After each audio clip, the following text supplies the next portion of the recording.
Hey guys, welcome back to the channel. As you may know by now, I like to talk about some indie films every now and then, especially when they're in the horror, sci-fi, thriller realm, which Arcadian most certainly exists in. This particular one is a post-apocalyptic thriller that stars Nick Cage. It's directed by Benjamin Brewer, whose work I'm not familiar with at all, but these types of movies are usually really easy to win me over with. You just gotta have a likable group of characters in a small, contained environment with some sort of outside force that's trying to break in, and they are trying to outlast it and survive. Nick Cage plays a father who has been raising his two sons from birth in this small house, and we aren't given too much context as to what happened to the world that decimated humanity, but we know it has something to do with overpollution because of some of the scenic views we get of this horribly desaturated, polluted landscape. In addition to that, there are these creatures that come out at night to hunt humans. They're not out during the day. I don't know what they're doing during the daytime, but it seems like you can go out and do whatever the hell you want as long as there's sunlight. But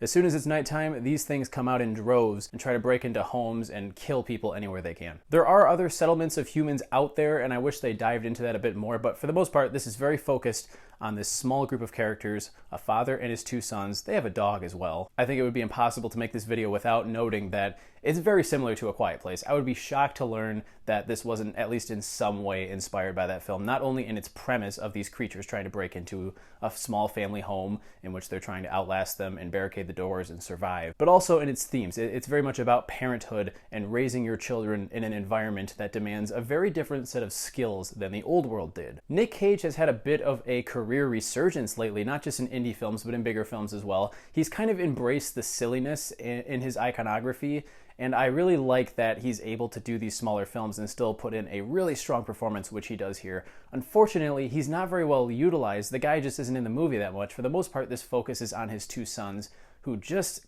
quite simply annoyed the hell out of me. These two constantly bicker about things that are completely arbitrary, and honestly, a lot of the conflict in this film wouldn't happen if they would have just followed the rules that they've been following for pretty much their entire lives. This is definitely one of those films where frustrating character decisions lead to contrived conflict. It's infuriating when you know that the consequences of their actions could have been avoided so easily. What this film does have going for it is a really cool creature design. I have not seen something this original in quite a while, not only in their appearance, but also their abilities. There are a few specific scenes that showcase their physiology and the different ways that they attack their prey, and it's kind of terrifying when they get into it. Unfortunately, you don't see the creatures too much, most likely because this is a much lower budget film than something like A Quiet Place. Another big problem with this film that I just can't shy away from is the fact that the high tension sequences are very poorly shot. There are far too many close quarters handheld shots that are super shaky.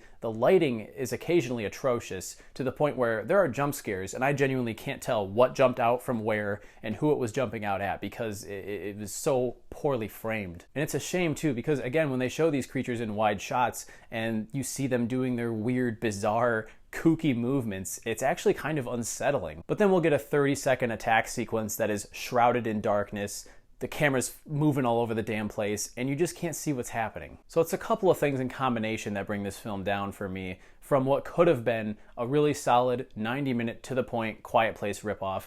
I don't mean ripoff when I say that. It's inspired by A Quiet Place, but I like these kinds of films, and as long as you give me some original creature stuff and some solid characters, I'm happy. But this doesn't have solid characters. It has a superficial family dynamic that it seems to want to explore, but Nick Cage is out of the picture for so much of it that it winds up spending a bunch of time with teenage drama. Somehow this movie even manages to have time for a cringy romance subplot. I also just don't really buy into these characters as being real people, because at one point something happens to a character in which they should definitely be devastated or at the very least affected to some degree, and they just go about business like usual, and it totally took me out of the moment. I'm like, you should be very shaken right now, if not in tears. And I know this is an indie film, but I still have standards for these. And while Arcadian, again, has an awesome creature design, I mean, I'm telling you, if everything else was on par with that in this, I'd be more than satisfied. But as it stands, it's very mediocre. You could definitely sit down and watch this on a rainy day on Shudder when it releases on that platform, and probably be happy with the way you spent your time. But under any other circumstance, this is just mediocre. So I'm giving Arcadian 2.5 stars.